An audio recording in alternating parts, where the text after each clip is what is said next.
Mi invitada a este episodio es Adriana Alonso, quien nos va a compartir sus instrucciones para sobreponerse al suicidio de un ser amado. Hola, soy María José Ramírez y quiero invitarte a esta serie de conversaciones íntimas con mujeres extraordinarias que nos comparten su historia de empoderamiento, liderazgo y vida en propósito. Emprendedoras, CEOs, artistas, mentoras, mujeres cabezas de familia, periodistas, escritoras, deportistas, científicas, políticas y más nos compartirán los secretos que les permiten vencer sus barreras internas y sobresalir. Acompáñame a descubrir sus instrucciones para florecer.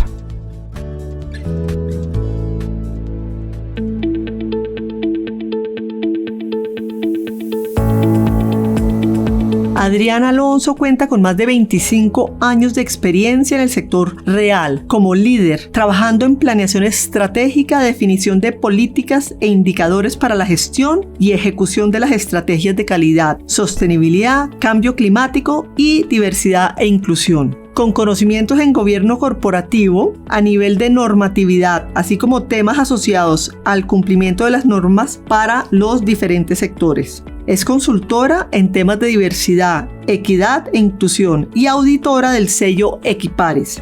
Es miembro de 4 juntas directivas en el sector social y miembro del Consejo Técnico de Icontec. Estudió Ingeniería Química en la Universidad de América e hizo un magíster en Administración con énfasis en Mercadeo de la Universidad EAFIT. Le apasiona trabajar en temas de igualdad, diversidad e inclusión, viajar y leer. Es mamá de Juan Felipe y de Andrés. ¿Quieres saber cómo logró Adriana sobreponerse al suicidio de su esposo? ¿Qué señales de alerta recomienda ella estar atentos para tratar de detectar que un ser amado quiere suicidarse? ¿Cómo comunicarse con un ser amado que está deprimido y pensando en suicidarse? ¿Cómo manejar la culpabilidad en estos casos? Y finalmente, ¿cómo poder apoyar a una persona a quien se le acaba de suicidar un ser amado? No te pierdas este episodio.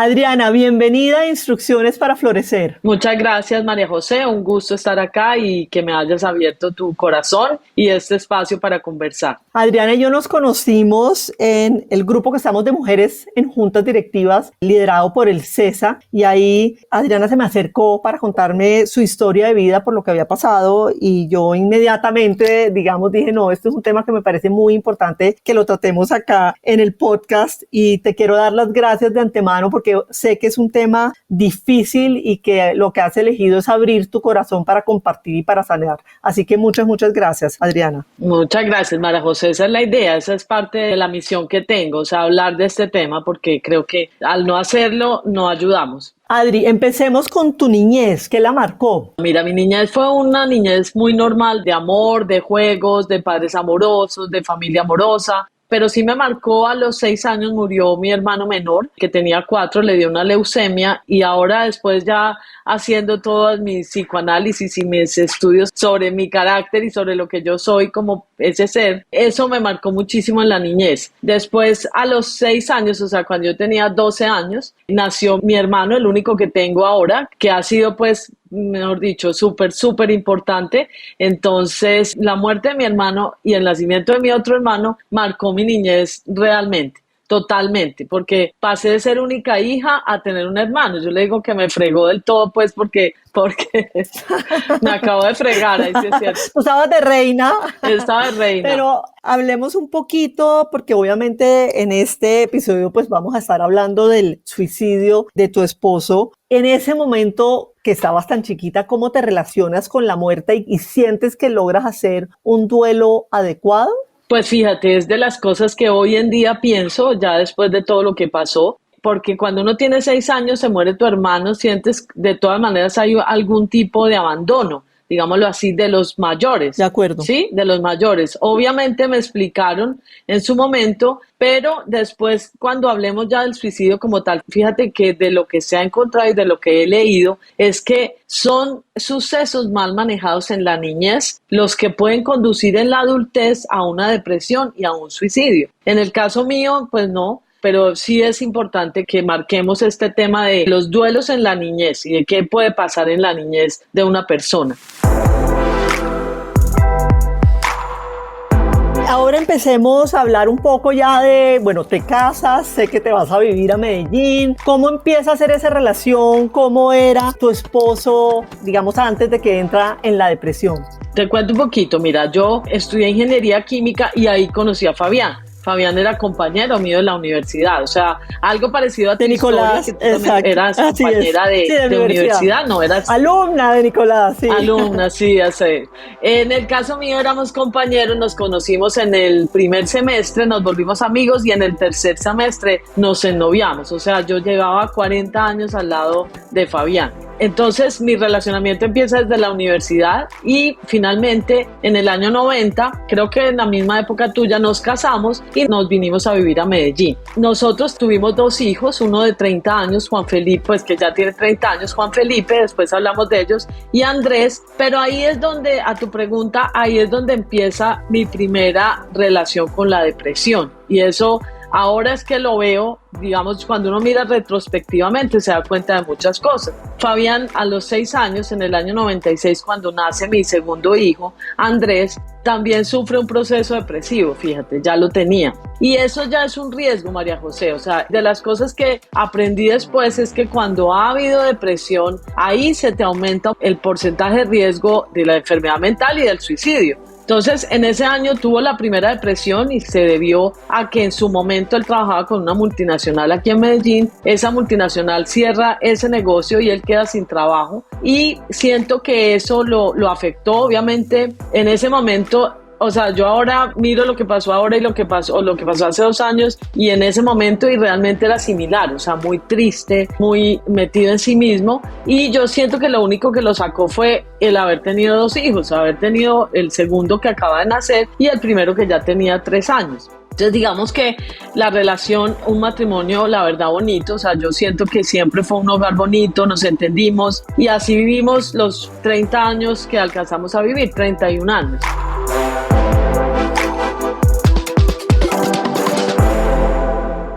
Empecemos entonces un poco como por partes. Él logra salir adelante esa primera vez. En las estadísticas los hombres tienen una mayor probabilidad de suicidarse, pero tú en ese momento no, es una depresión y ya salió adelante y punto, y como que se olvidan del tema un poquito. Cuéntame un poco más ahí. Exacto, María José, o sea, esa primera depresión, claro, para mí fue durísima, incluso, imagínate, yo habiendo acabado de tener mi segundo hijo, o sea, no me dio tiempo de encargarme de esa depresión de Fabián, pues porque yo también estaba con un hijo recién nacido, o sea, Fabián entró en depresión en julio y mi hijo nació en septiembre. De hecho, en ese momento, María José, lo que él nos contó es que a él lo secuestraron. En ese momento yo tenía 7 meses de embarazo cuando a Fabián lo secuestraron. Y cuando volvió ese secuestro, que fueron 5 días, siguió deprimido a pesar del nacimiento de Andrés, ¿cierto?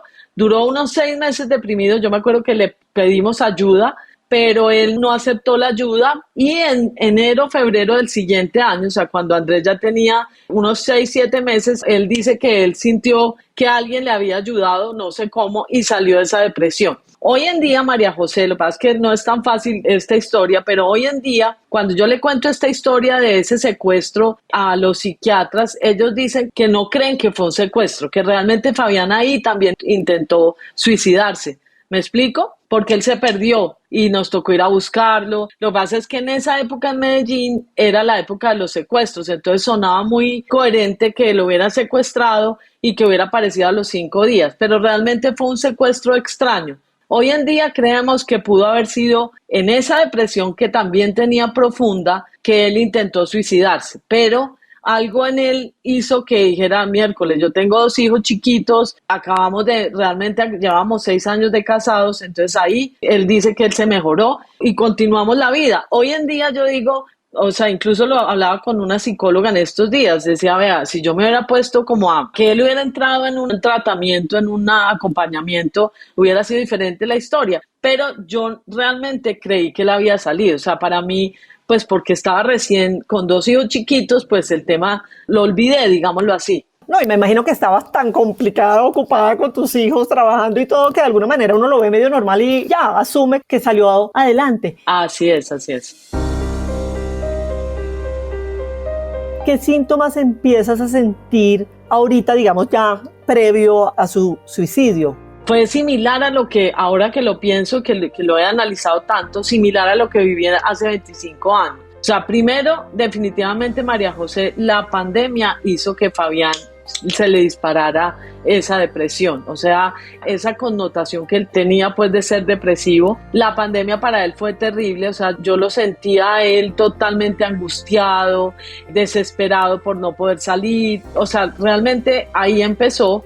Y yo lo sentía, María José, totalmente triste, o sea, Fabián era el tipo más conversador, hablador, alegre, y pasa a ser totalmente lo contrario. Se ensimismó, o sea, se metió en él mismo y era muy difícil hablar con él, o sea, conversar con él, que él le contara a uno realmente lo que estaba sintiendo, fue muy difícil. De hecho, digamos que yo y todos le brindábamos la ayuda, pero al final nunca supimos qué era lo que él necesitaba, que nunca nos dijo.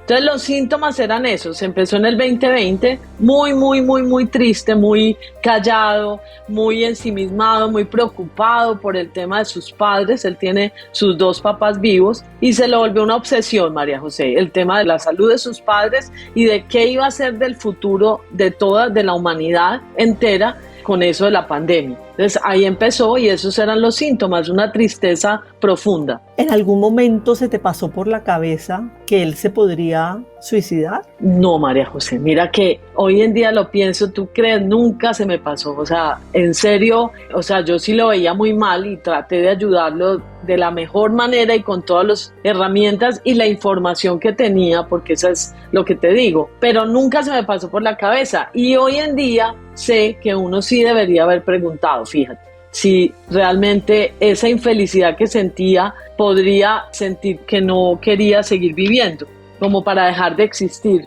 Uno debería preguntarle, y con lo que las averiguaciones, investigaciones que has hecho, si tienes un ser amado que lo ves pues muy triste, deprimido, uno sí directamente le deberías preguntar, ¿has pensado en...? Así es, María José, ¿has pensado en suicidarte? Aunque no así de esa manera, o sea, hay que aprender a preguntar. Es parte de lo que he aprendido yo. O sea, hay que preguntar si esa tristeza, esa infelicidad que siente, lo ha llevado a pensar en dejar de existir, en quitarse la vida. Lo que pasa es que a uno le da miedo preguntar eso, ¿sí? No, además es que es como un tabú, pues porque de alguna manera el tema del suicidio, pues que hoy en día sabemos que es un tema, digamos, además médico, es como una enfermedad que le puede a las personas, pero de alguna manera tiene una connotación, digamos, con un tabú, entonces uno como que no habla del tema del suicidio. Y sobre todo que, ¿sabes por qué, María José? Porque uno creería, o la gente cree que preguntando los incita a que cometan ese suicidio. Entonces uno lo que hace es evitar preguntar. Hoy en día sé eso, pero pues la verdad la respuesta a tu pregunta es, nunca se me pasó por la cabeza que Fabián se pudiera suicidar y obviamente nunca le pregunté, pues porque no sabía que eso hay que hacerlo. Es parte de lo que quisiera que quedara en este mensaje de lo que estamos hablando hoy. O sea, que cuando una persona tú la empiezas a ver con esa tristeza infinita y esas ganas, o sea, porque fíjate, Fabián nunca dejó de levantarse, de salir a trabajar, o sea, es un tema, porque la gente cree que la depresión es cuando tú estás que no quieres hacer nada, que no quieres salir, que no quieres...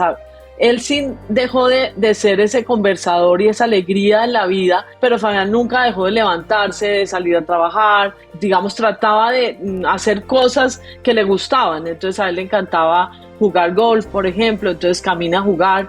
Dejó de hacer ejercicio, fíjate, y yo no me enteré ya después. ¿Sí? Porque a mí me decía que hacía ejercicio en la oficina y en la oficina dijo que estaba haciendo en la casa y no volvió a hacer ejercicio realmente. Eso ya me enteré ya después.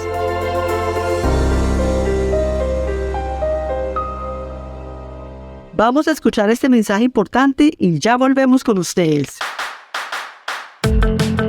Esto dice Marta Lucía Restrepo, de Por qué le gusta Instrucciones para Florecer. Ameno, directo, inspirador.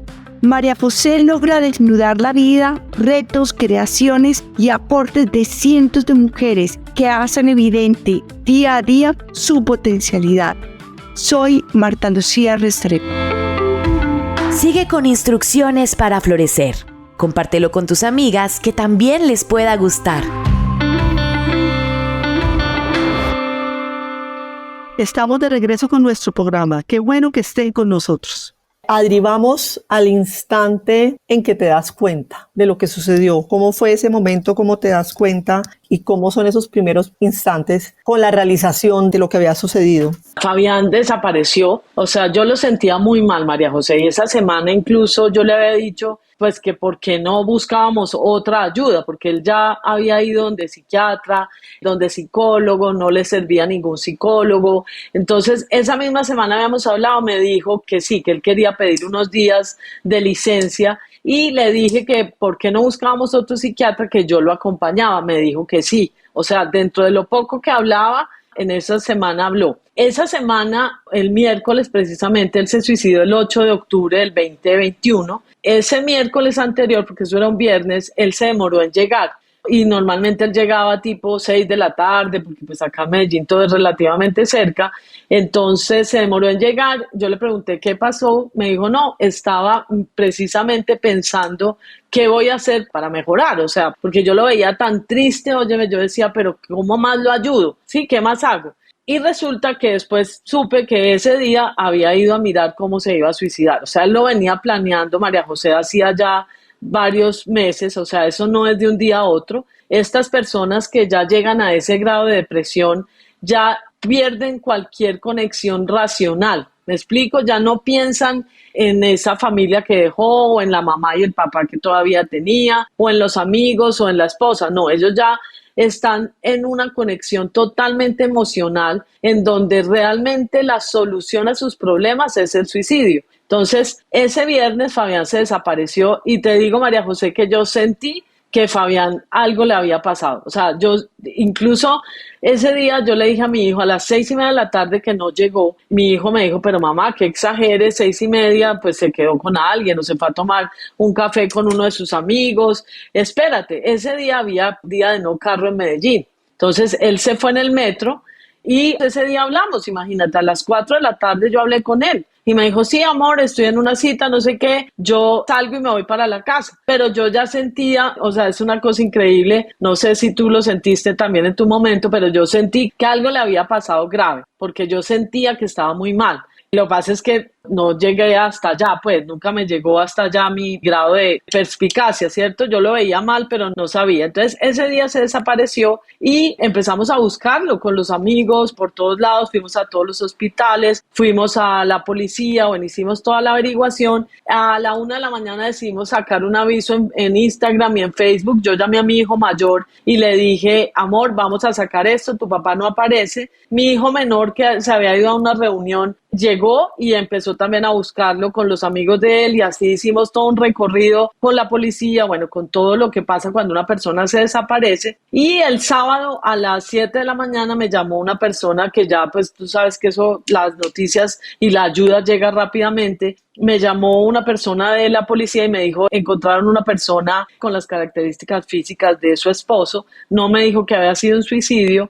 Me llamaron de la fábrica porque él se suicidó al lado de la fábrica donde trabajaba, de la empresa, en una zona rural en el municipio de Caldas, Antioquia, en La Estrella, perdón, entre Caldas y La Estrella, y allí fueron los compañeros de la oficina que lo encontraron. Entonces me llamó una compañera, porque ya obviamente todo el mundo estaba alerta, me dijo, Adriana, véngase para acá que encontramos una cámara, algo en una cámara, y me voy para allá. Y ya me llamó una persona muy cercana, muy especial, que es el presidente pues del Icontec. Yo era la directora del Icontec, y me dijo, Adriana, lo encontraron muerto, se suicidó. Me explicó dónde estaba, y cuando llegué a la fábrica, pues claro, lo encontraron ellos. Para ellos fue durísimo, los compañeros de la oficina, y él se suicidó al lado de la oficina. Y fue obviamente terrible. Y cuando te das cuenta que es un suicidio, porque, o sea, y acá me conecto muchísimo contigo, pues porque obviamente mi esposo también murió repentinamente, le dio un infarto. Entonces, pues obviamente entiendo el impacto de que está muerto, un instante está vivo y un instante está muerto, pero el hecho de que de una vez te dicen que es un suicidio, eso me imagino que pesa mucho más. Pesa mucho más, María José. O sea, la verdad es demasiado, demasiado, demasiado duro. O sea, yo nunca en mi vida había sentido tanto dolor, te lo digo de verdad, ni con la muerte de mi papá y mi mamá, nunca había sentido el dolor que yo sentí y obviamente el hecho de que fuera un suicidio, tú quedas como desconcertado, o sea, tú dices, Dios mío, pero ¿qué me faltó? ¿Cierto? ¿Qué no hice yo? Sí, o sea, ¿por qué pasó esto? Y yo no me di cuenta, además, no me di cuenta que él estaba a tal grado, digamos, enfermo en su mente que yo no me di cuenta de esto. O sea, es demasiado duro, demasiado duro. Y viene toda la connotación de un suicidio, María José. O sea, ¿cuál es esa connotación? Que la gente empieza a murmurar, entonces empieza el morbo. A mí me preguntaban, entonces se suicidó ¿por qué? Porque tenía problemas económicos, porque la señora lo abandonó, yo tenía algún novio o alguna vaina de esas, y resulta que no había ninguna razón, ¿sí me entiendes? O sea, uno le dice a la gente, no, o sea, no, estaba deprimido, esa es la razón, realmente llegó a ese grado de depresión que la única solución que encontró, porque eso es lo que a uno más duro le da, además, que tú te sientes como culpable, o sea, tú dices miércoles, ¿qué no hice yo? ¿Qué me faltó? ¿Qué no le dije? ¿Qué le dije? O sea, por todos lados tú llegas y te sientes pues demasiado, demasiado, demasiado triste. Adri, háblanos un poquito de ese sentimiento de culpa, porque adicional, digamos, a la tristeza que es enorme por la muerte de un ser querido así repentinamente, el pensar que hubieras podido hacer algo, no sé si, me imagino que en los tratamientos y en los que has hablado para tratar de sanar, has hablado de ese tema, o sea, ¿tú piensas que hubieras podido hacer algo más? No, mira, yo realmente ya después de todo lo que me ha tocado en 2 años, hace 2 años murió Fabián, realmente hoy en día entiendo que no hubiera podido hacer nada más, la verdad. O sea, con la información que hoy tengo podría, digamos, a otra persona ayudar y ese es como mi legado. Yo digo, yo tengo que ayudar y hablar de este tema, pero ya me devuelvo y lo que me dicen y lo que he aprendido, pues porque he buscado muchísima ayuda, he leído muchísimo para entender pues realmente, porque en la vida se me ocurrió, Majo, que yo fuera a vivir el suicidio de un ser amado. Nunca se me pasó por la mente. Entonces, hoy en día entiendo que no hubiera podido hacer nada, ¿cierto? Porque es un momento y es una enfermedad que tú no puedes intervenir. Además de lo que ya te dije, o sea, que sí se podría preguntar. Entonces, claro, uno se siente culpable, pero también, vuelvo y te digo, he entendido que era su momento, que era la manera que él escogió, que yo no, digamos, tuve que ver con esa decisión que él tomó, vuelvo y te digo, en esa conexión emocional. De hecho, muchas personas me preguntan si a mí me da rabia y la verdad, Majo, no me da rabia, nunca me ha dado rabia. Al contrario, me da mucha, digamos, tristeza saber por lo que él estaba pasando. O sea, tan fuerte era su tristeza y su dolor que esa fue la decisión que tomó. Y obviamente no pensó en los que quedamos, ¿cierto? Pero pues porque ya a ese grado no lo piensa. Con la información que tienes hoy, que me imagino pues que te has dedicado a analizar, a entender, ¿qué hubieras hecho diferente? O sea, obviamente ya nos dijiste, le hubiera preguntado de alguna manera directamente, pero ¿qué otras, primero, señales de alerta? O sea, con todo este aprendizaje que tienes, ¿qué le puedes decir a las personas que tengan en este momento un ser amado con esas señales? ¿Qué más pueden hacer? Realmente siempre buscar ayuda. O sea, cuando una persona empiece con depresión, y es como el primer mensaje, o sea, que no les dé pena decir que están deprimidos, Majo, porque es que a la gente le da pena. Yo no sé si te has dado cuenta, pero la gente fácilmente dice, sí, yo tengo una enfermedad, estoy con un cáncer o estoy con algún problema de salud física, pero a la gente le da pena decir que está deprimido. Es como una estigmatización. Entonces es como lo primero, o sea, hablar, pedir ayuda, decir, sí, me siento triste, creo que estoy entrando en una depresión. Es como lo primero. Esos son esos signos de tristeza, de que si es una persona habladora, no hable, que si es una persona alegre, empiezas como a huir de la gente. Llega un momento en donde no quería salir y no quería ver a nadie. O sea, solamente conmigo. Afortunadamente alcanzó a ver a los 2 hijos y nos reunimos un mes antes, prácticamente se despidió de los hijos, pero digamos que ese sería el mensaje. Y lo que dijimos, o sea, pregúntenle a esa persona si realmente se siente tan infeliz como para pensar en quitarse la vida. Y obviamente buscar ayuda. Hay demasiadas personas, trabajar mucho en esa espiritualidad, en esa conexión con un ser superior. Entonces, ese sería como el mensaje. O sea, no les dé pena decir que están deprimidos y buscar ayuda y, digamos, preguntar más a esa persona y escuchar activamente a esa persona.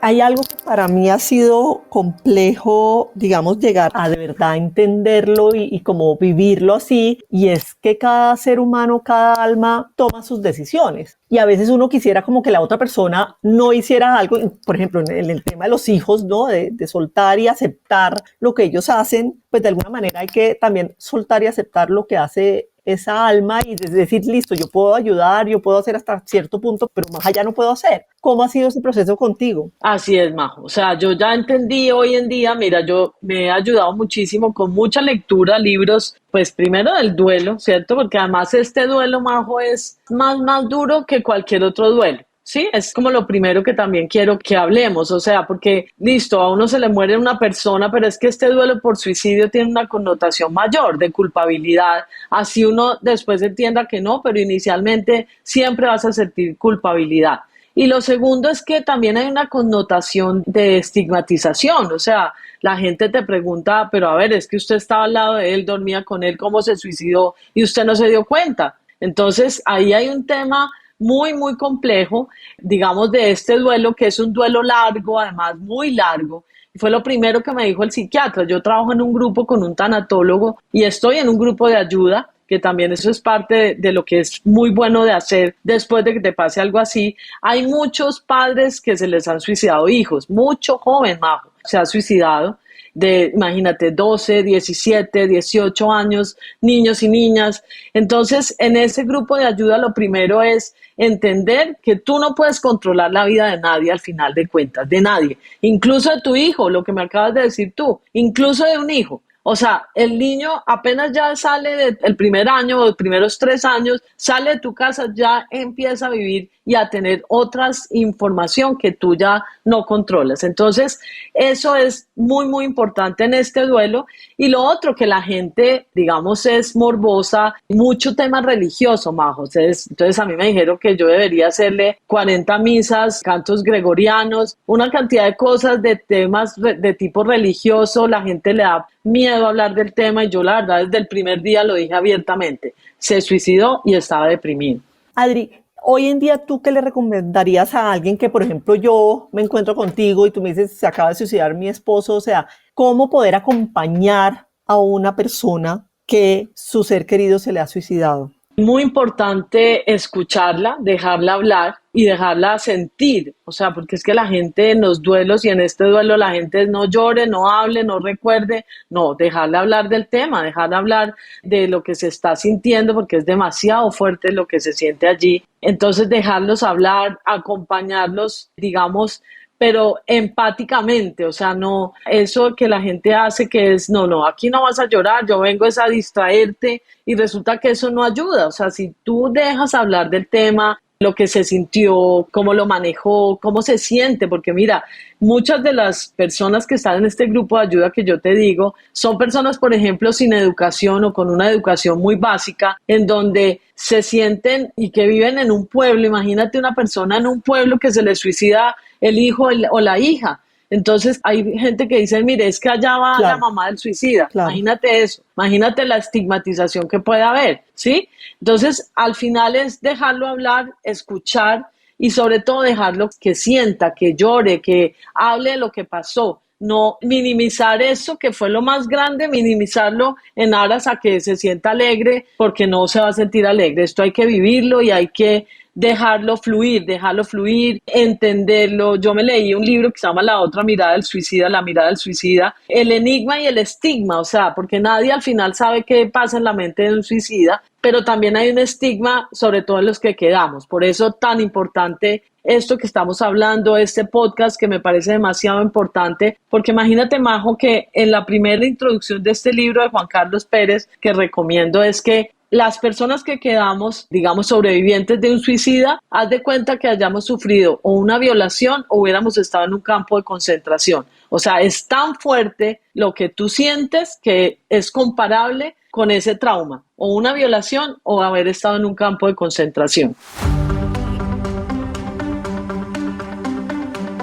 Adri, en otro episodio que grabé con la doctora Elsa Lucía Arango, ella habla de cómo se puede florecer después de un duelo. Cuéntame en tu caso, pues que es un duelo por un suicidio, ¿cómo vas en tu proceso de sanación? ¿Has podido empezar a florecer después de ese golpe tan duro? Sí, sabes que yo creo que sí. O sea, después de 2 años, primero estoy hablando contigo. Eso ya es, mejor dicho, un avance gigante. O sea, yo no sé si te acuerdas, pero hace 1 año que nos encontramos, yo lloraba como una Magdalena. Claro. Lloré muchísimo. Sí, que en ese momento inclusive dijimos, hay que grabar este episodio, pero este no es el momento. Hay que dejar pasar un poquito el tiempo para que hayas sanado un poco más. Así es, así es. Entonces sí, yo sí creo que se puede florecer, o sea, muy duro, pero también demasiados aprendizajes, así como la vida le trae a uno cosas muy fuertes, también hay que agradecer por muchas cosas que también he aprendido. Entonces, florecer ¿en qué sentido? Florecer en que puedo hablar del tema, en que puedo ayudar un poco a los que hayan pasado por este trauma tan fuerte que es el suicidio de un ser amado.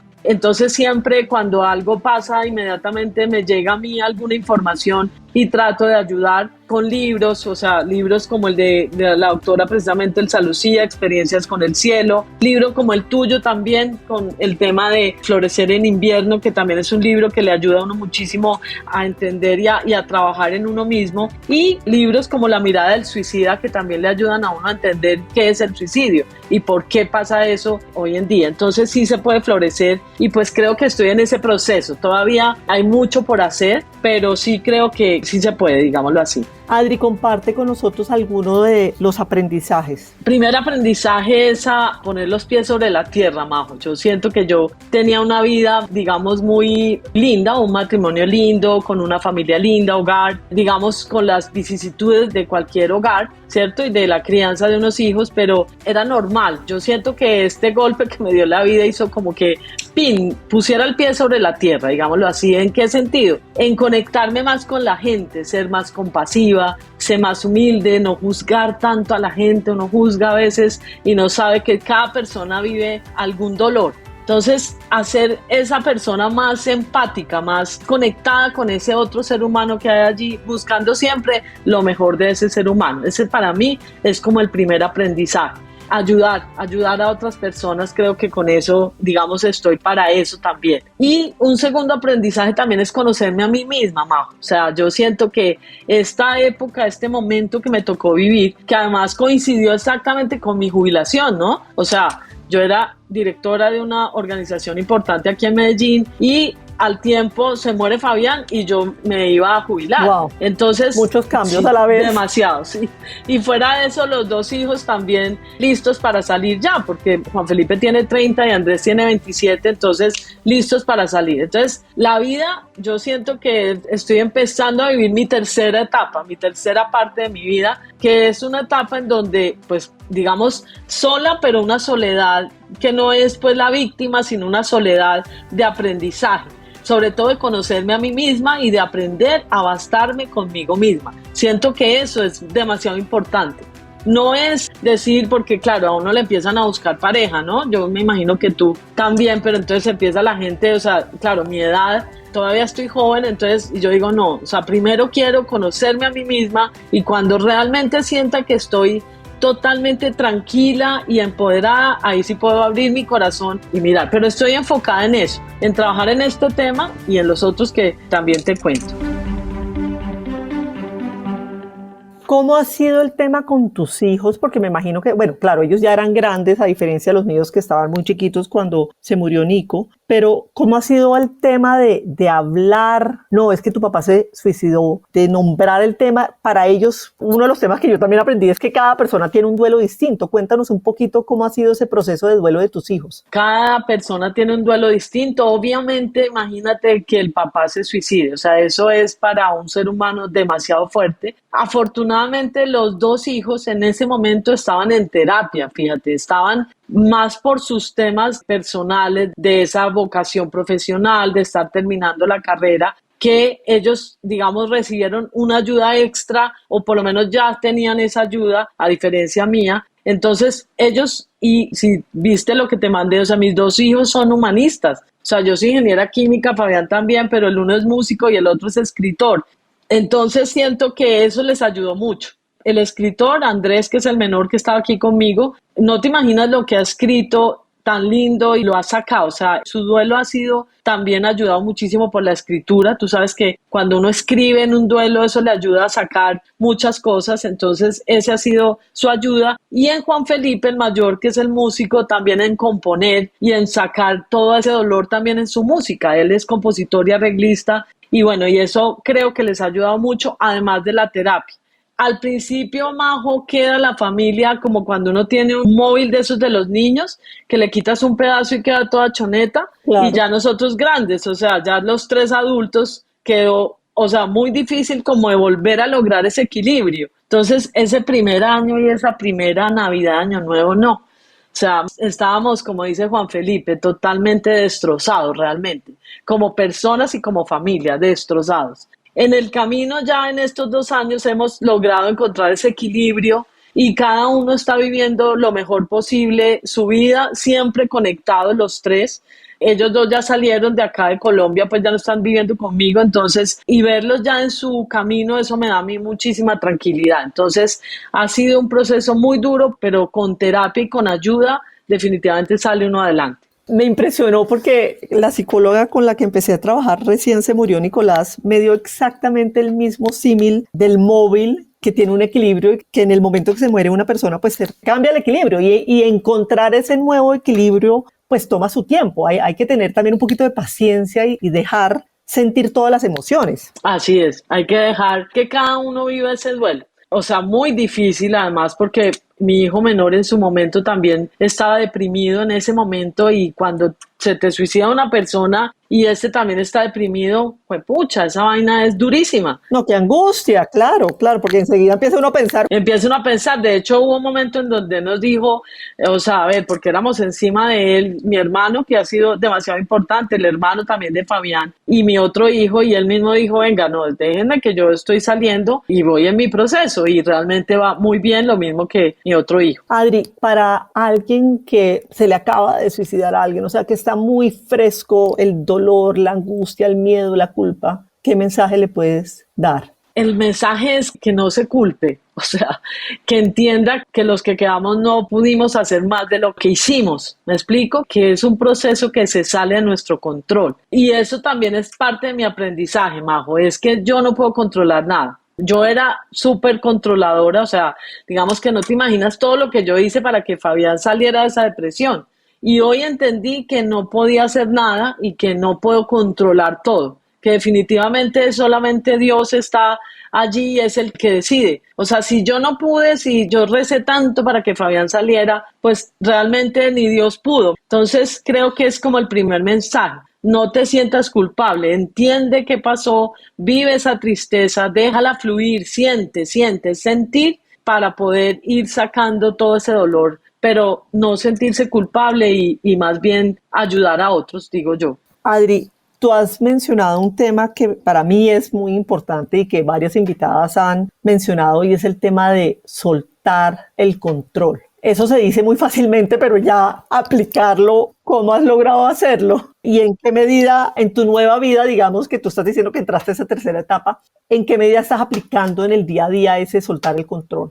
Me ayudó mucho una psicóloga con la que trabajé, una terapeuta con la que trabajé. Y ¿sabes qué me decía? Suelta y confía. O sea, yo le agregaría a ese soltar el confiar, Majo. Siento que uno es tan controlador, entonces soltar y confiar. Por ejemplo, con los hijos. Entonces, a ver, ya son dos profesionales, dos muy buenos seres humanos, dos personas que ya pueden salir a vivir su vida. Entonces, suelte y confíe, o sea, suéltelos, déjelos vivir, pero además confíen que lo que usted hizo en los 30 años y 20 y pico de años que tienen, pues eso les va a ayudar.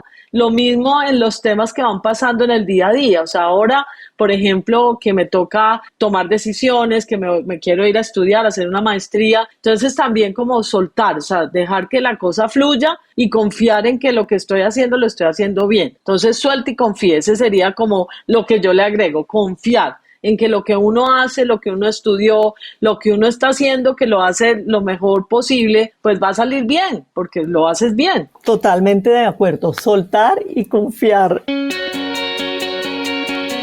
alguna manera esto me trae a la siguiente pregunta, y es, en mi caso particular, cuando encontré el para qué y dejé de preguntarme por qué la muerte de Nicolás, por qué la muerte de Nicolás, y empecé a encontrar un para qué, ¿no? Cuando empecé a hacer mis presentaciones y después escribí el libro y ahorita mi podcast, de alguna manera logré resignificar el dolor por la muerte de Nicolás y me ayudó más en ese proceso de sanación.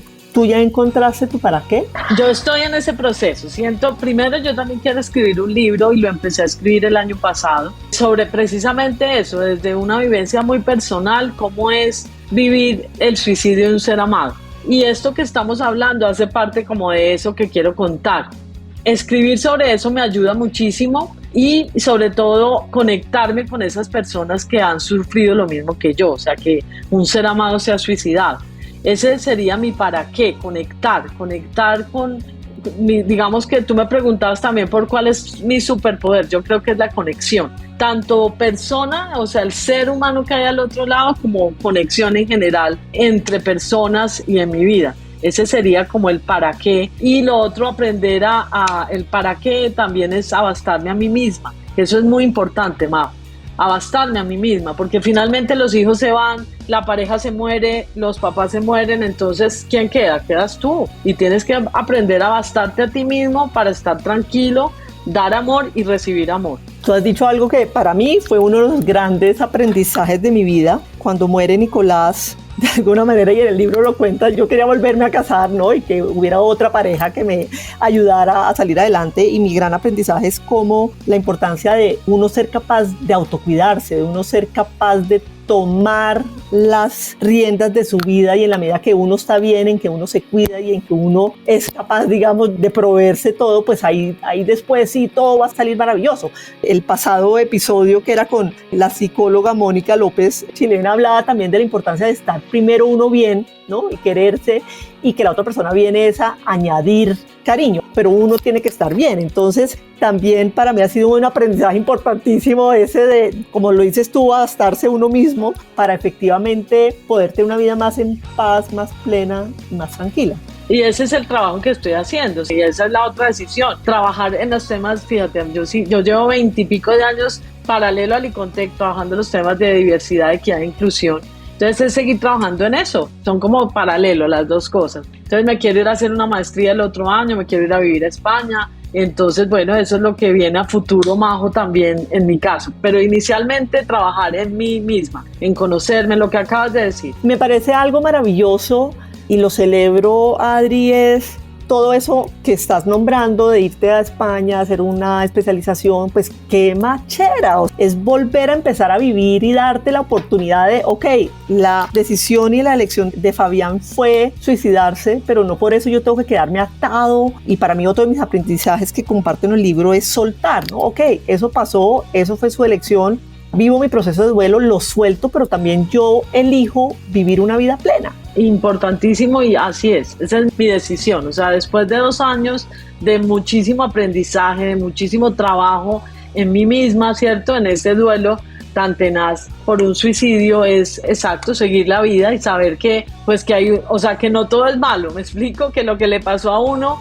aprendes, pero siguen cosas también maravillosas. O sea, es recordar con alegría todo lo que viví con Fabián, porque fue súper lindo, la verdad, pero también pensar en que hay un futuro, y ese futuro está en mis manos, y por eso tomo esa decisión. No es fácil, la verdad, porque es cerrar con muchas cosas en Colombia, pero bueno, ya tomé la decisión, Majo, me voy a presentarme a la universidad, a hacer la maestría en el 2024 en género y políticas de igualdad, que es lo que vengo trabajando hace más de 20 años, y digamos, vivir una nueva vida en un nuevo país, y bueno, y conocer gente, y bueno, eso me encanta. Me parece espectacular y lo celebro.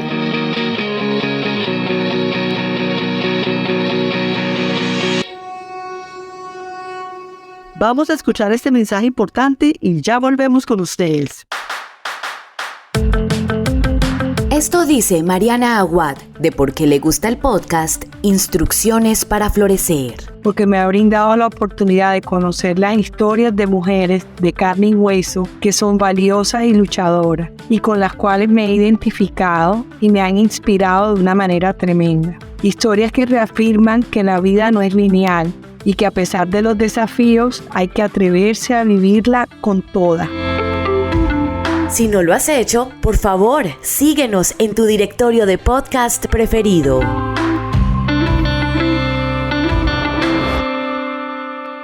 Estamos de regreso con nuestro programa. Qué bueno que estén con nosotros. Adri, ¿qué es para ti florecer como mujer? Bueno, es parte de lo que ya hemos hablado, pero definitivamente florecer como mujer es encontrarte y amarte a ti misma. Para mí eso es demasiado importante. Cuando yo logro la paz y ese conocimiento y logro bastarme a mí misma, puedo ayudar a otros. Entonces, para mí florecer es estar bien conmigo misma y de allí hacer lo que tengo planeado hacer o lo que tienes planeado hacer. Yo hace 20 y pico de años, Majo, me gané una beca y me fui a estudiar a Suecia este tema de igualdad de género. No me preguntes por qué me gané yo esa beca, pero allá me fui a Luleå, una ciudad al norte de Suecia. Y te anticipaste muchísimos años a lo que en este momento está súper en boga. Hace 20 y pico de años tenemos una red de mujeres y hace todos esos años me fui para allá. El mayor aprendizaje en ese viaje, Majo, fue ese. Fíjate, yo me acuerdo de una profe que se puso un morral y empezó a llenarlo de ladrillos. Y las mujeres nos llenamos de cargas, ¿no? Entonces ese ladrillo, el otro ladrillo, la otra carga. Y resulta que cuando soltemos esas cargas y empecemos a querernos a nosotras mismas, ahí sí podemos ayudar a otros y florecer. Entonces, para mí ese es como florecer como mujer, es aprender a bastarme a mí misma y a quererme y a conocerme para poder ayudar a otros. ¿Cuál dirías que son tus instrucciones para florecer? O sea, aparte de lo que dije, o sea, conocerte a ti misma, bastarte contigo misma, amar, tener compasión con otras personas, humildad, los pies en la tierra, o sea, como, venga, yo por eso sigo en ese grupo y estoy ayudando a la gente porque no te imaginas lo duro que es ver a una mamá que se le suicida a un hijo. Eso me hace a mí, digamos, darme cuenta de la vulnerabilidad de cada persona y de todo lo que tenemos que vivir. Entonces, ser muy, muy empática y tener los pies en la tierra, esas serían como las instrucciones para florecer, así lo veo.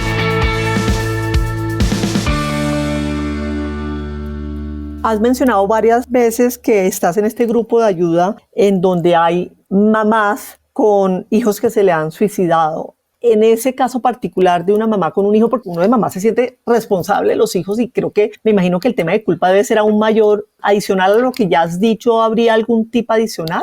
No, pues o sea, digamos que lo que se hace es acompañar ese duelo. Es lo que más se hace en estos grupos de ayuda, es en ese grupo se permite hablar de todo, por lo que te decía, o sea, porque hay una estigmatización del suicidio, incluso por temas religiosos demasiado fuerte de los que quedan, digámoslo así. Entonces es como ayudarles a entender y a entender que no es culpa de ellas. O sea, eso es lo que más se trabaja en ese grupo. O sea, que no es tu culpa, que no fuiste tú la que... Porque imagínate, cuando se suicida un hijo, la mamá dice, pero es que yo cómo no le di ese último beso, por qué lo regañé, o por qué no le dije, o por qué no lo acompañé. Y fíjate, lo que he encontrado, Majo, en todo lo que he estudiado es que siempre, o sea, es totalmente sorpresivo. O sea, todos, incluso todas estas mamás dicen, mi hijo estaba bien, o sea, hablé con él, me dijo, mamá, voy a hacer esto, estaban bien, como Fabián, que me dijo, sí, ya voy para allá, y a las 6, creería yo, porque nunca supe a qué horas murió exactamente, a las 6 se suicidó, parecido con estas mamás. O sea, un suicida, Majo, esconde eso que está viviendo, o sea, tienen una doble vida, es un dolor interno, pero ellos no lo manifiestan, o sea, lo manifiestan de pronto con signos, como te digo, que son esa depresión, pero ya la toma de decisión de un suicidio nadie lo advierte, ni siquiera los mismos psiquiatras lo advierten, te digo. Adri, ¿qué legado quieres dejar al morir? ¿Qué legado quiero dejar al morir? La verdad, haber ayudado a mucha gente, haberme conectado con mucha gente, o sea, que me recuerden como esa persona que cuando acudieron a mí yo pude ayudarles y haberles dado esa palabra de apoyo, en las buenas y en las malas. O sea, esa persona que comparte y que está allí para ayudar, o sea, que conecta realmente con las personas. Ese sería como lo que quiero dejar, que cuando se acerquen a mí yo realmente pueda ayudar en lo mejor y en lo que he aprendido. Bueno, y a futuro, ¿cuándo vas a sacar tu libro? O sea, yo ya quiero leerlo porque siento que va a ser muy especial y con una información muy valiosa. Pues mira, yo lo había pensado para este año, de hecho me fui para Valencia este año 3 meses dizque a escribir, pero Majo, primero es muy difícil escribir sobre el suicidio, te digo, ahí es demasiado fuerte, ¿no? Entonces es casi como que cada vez que te sientas a escribir estás recordando lo que pasó. Es revivir lo que pasó, claro. No solamente recordar, sino revivir. Exacto, es revivir realmente. Y entonces me llevé todo para escribir y empecé a escribir, pero la verdad es que mucha gente fue a visitarme porque además yo soy muy amiguera y eso ha sido muy importante en esta etapa también. Tener amigos, o sea, amigos de verdad, ¿sí me entiendes? Que están allí al lado tuyo y esas han sido de las cosas lindas después de este golpe pues de la vida y en este duelo, encontrar gente que realmente es tu amigo y que está allí en las buenas y en las malas. Entonces empecé a escribirlo, pero todos me han dicho que, mejor dicho, al paso que voy me va a demorar 10 años, pero tampoco tengo afán, Majo, porque digo, bueno, lo voy a sacar, claro, si es un objetivo, pero también tengo el tiempo, o sea, no me va a ganar un premio Nobel, ¿me explico? O sea, quiero hacerlo, pero me estoy dando el tiempo de hacerlo y estoy primero leyendo mucho. Todo a su verdadero tiempo. Así es, así es. Adri, 1.000.000 de gracias. No sabes cuánto te agradezco que hayas abierto tu corazón, que hayas compartido pues todo esto, que sé lo difícil que es y de verdad que lo agradezco muchísimo. No, gracias a ti, Majo, por este tiempo que me dedicaste y por dejar que contara todo lo que hay acá, porque creo que esto puede ayudar a otras personas y ese es mi objetivo. Mi gran objetivo es eso, hablar del suicidio abiertamente y de la depresión como un problema de salud mental gravísimo que estamos viviendo en el mundo, no solamente en Colombia, sino en el mundo. No lo dudo que así lo estás haciendo. Muchas gracias. A ti, Majo, muchas gracias. A lo largo de este episodio, Adriana nos compartió muchos aprendizajes para sortear una situación tan dolorosa y difícil como el suicidio de un ser amado. Me quedo con la importancia de trabajar para lograr un nuevo equilibrio después de la partida de este ser amado. Soltar el pasado, no culpabilizarte y confiar en que eres capaz de rehacer tu vida. Muchas gracias.